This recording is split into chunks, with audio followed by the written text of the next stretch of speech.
আলহামদুলিল্লাহি ওয়া কাফা ওয়া সালামুন আলা ইবাদিহিল লাযীনা ইসতাফা আম্মা বা'দ ফাআউযু বিল্লাহি মিনাশ শাইতানির রাজীম বিসমিল্লাহির রাহমানির রহিম লা তাসরিবা আলাইকুমুল ইয়াওম ইয়াগফিরুল্লাহু লাকুম ওয়া হুয়া আরহামুর রাহিমিন সাদাকাল্লাহুল আযীম। সমবেত প্রাণপ্রিয় তৌহিদি জনতা, বিভিন্ন স্তরের ধর্মপ্রাণ মুসলমান ভাই ও বন্ধুগণ, ছাত্র বন্ধুগণ এবং প্রিয় এলাকাবাসী, আল্লাহ পাক রব্বুল আলামিনের শুকরিয়া আদায় করি। আল্লাহর দ্বীনের কথা বলার অপরাধে, আল্লাহর দ্বীনের বিজয়ের ঝান্ডা এবং কেতন উড্ডীন করার প্রত্যয় ব্যক্ত করার অপরাধে, আল্লাহর জমিনে আল্লাহর দ্বীন প্রতিষ্ঠার আন্দোলনের অপরাধে আমরা অনেক ভাই কারারুদ্ধ হয়েছিলাম। পর্যায়ক্রমে সকলেই আলহামদুলিল্লাহ জিন্দানখানার লৌহ প্রাচীর ভেদ করে মুক্ত জীবনে ফিরে এসেছেন। সর্বশেষ আজ আমার মুক্তির মধ্য দিয়ে 2021 সালে হেফাজতে ইসলাম বাংলাদেশ এবং এদেশের আলেম সমাজের উপর ইতিহাসের অন্যতম এক গভীর ষড়যন্ত্র এবং চক্রান্ত নির্যাতনের যে স্টিমরোলার পরিচালনা করা হয়েছিল, তার আজকে একটি প্রাথমিক অধ্যায়ের পরিসমাপ্তি ঘটল। আমরা স্পষ্ট ভাষায় বলতে চাই, আমাদের উপর জুলুম করা হয়েছে,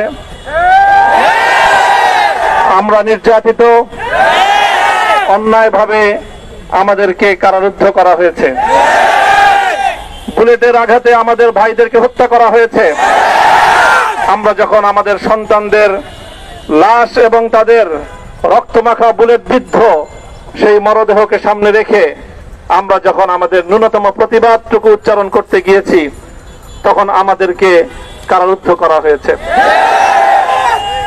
আমাদেরকে নানাভাবে নিষ্পেষণ করা হয়েছে, আমাদেরকে জনগণ থেকে বিচ্ছিন্ন করার সব ধরনের অপচেষ্টা চালানো হয়েছে। আমি আজ এই মুহূর্তে আমার এই মুক্তি উপলক্ষে আমি বলতে চাই, আমাদের উপর জুলুম করা হয়েছে, এটাকে আমরা সহ্য করে নিলাম। আমাদের ভাইদেরকে হত্যা করা হয়েছে, সেটাও সহ্য করে নিলাম। আমরা আমার সন্তানের লাশ কাঁধে তুলে নিয়েছি, সেটাকেও আমি হাসি মুখে বরণ করে নিলাম। আমাদেরকে অপমান এবং লাঞ্ছনার সব ধরনের ষড়যন্ত্রের সম্মুখীন হতে হয়েছে, সেটাও আমরা হাসি মুখে বরণ করে নিয়েছি। কিন্তু আল্লাহর জমিনে আল্লাহ এবং তার রাসূলের কোন সম্মান এক মুহূর্তের জন্য আমরা বরদাস্ত করে নেব না।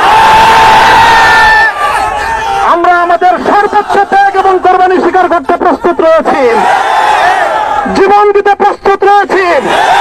আল্লাহর জমিনে আল্লাহর দ্বীনের ঝান্ডা সমুন্নত করেই আমাদের যাত্রা থামবে ইনশাআল্লাহ। হয়তো শাহাদাত, নয়তো খেলাফত ইনশাআল্লাহ। আল্লাহর জমিনে খেলাফত প্রতিষ্ঠার যে আওয়াজ আজ পৃথিবীর দিকে দিকে উচ্চারিত হচ্ছে, সে আওয়াজ বাংলার জমিনে খেলাফতের এই আন্দোলনকে চূড়ান্ত গন্তব্যে পৌঁছাবে ইনশাআল্লাহ।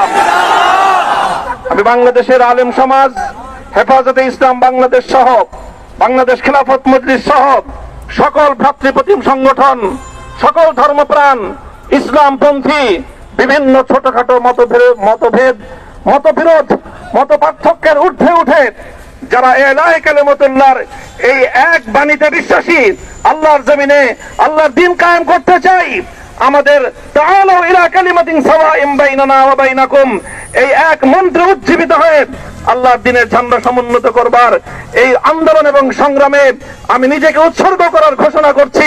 এবং আমার সকল ভাইদেরকে, আমি সকল উলামায়ে কেরামকে এবং ধর্মপ্রাণ মুসলমানদেরকে, ইসলামী নেতৃত্বকে ঐক্যবদ্ধভাবে এই সংগ্রামের ঝান্ডা সমুন্নত করবার, ধারণ করবার আহ্বান জানাচ্ছি।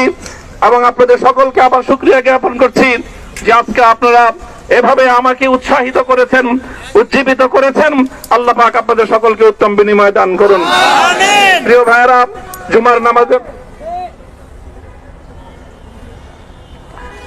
জুমার নামাজের একেবারে ঠিক আগ মুহূর্ত, এখন সব মসজিদগুলোতে জুমার প্রস্তুতি চলছে।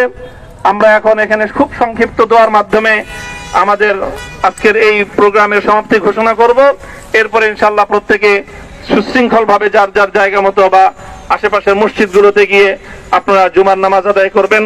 আমি আবারও বলছি, আমি আমার আলোচনার শুরুতে কোরআনে পাকের সেই আয়াতটুকু তেলাওয়াত করেছিলাম, হযরত ইউসুফ আলাইহিস সালাতু ওয়াস সালাম কারামুক্তি এবং প্রকৃত যারা অন্যায়কারী ছিল সেই অন্যায়কারীদের স্বরূপ ওনার সামনে উন্মোচিত হয়ে যাওয়ার পর, জাতির সামনে তাদের স্বরূপ উন্মোচিত হয়ে যাওয়ার পর তিনি যে কথা বলেছিলেন, আমিও নবী ইউসুফ আলাইহিস সালাতু ওয়াস সালামের অনুসারী হিসাবে তার সুরে সুর মিলিয়ে কণ্ঠে কণ্ঠ মিলিয়ে কথাই বলতে চাই, লা তাসরিবা আলাইকুমুল ইয়াউম, ব্যক্তিগত আক্রোশের প্রতিশোধ আমরা কারো কাছ থেকে গ্রহণ করব না।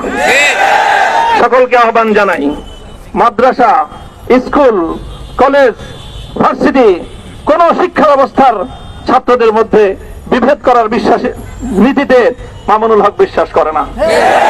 আসো, স্কুলের ছাত্র আসো, আমার মাদ্রাসার ছাত্র পাশে দাঁড়াও, কলেজ থেকে আসো, ভার্সিটি থেকে আসো, তোমরা হাতে হাত মিলাও, ইনশাআল্লাহ দেশের স্বাধীনতা অক্ষুণ্ণ থাকবে। এদেশের ইসলাম এবং হাজার বছরের যে সাধনা সংগ্রাম, সেই সংগ্রাম বিজয়ী হবে ইনশাআল্লাহ। এই জনপদ ইসলাম এবং মুসলমানদের জন্য হাজার বছর ধরে এখানে কালেমার ঝান্ডা সমুন্নত করবার জন্য আমাদের পূর্বপুরুষরা যে সংগ্রাম করে গেছেন, সেই সংগ্রামকেই আমাদের কাঙ্ক্ষিত গন্তব্যে পৌঁছানোর জন্যই আমরণ এক সাধনায় আত্মনিয়োগ করতে হবে। সেই আহ্বান আমি সকলের প্রতি ব্যক্ত করছি। ওয়া আখিরু দাওয়ানা আলহামদুলিল্লাহি রাব্বিল আলামিন।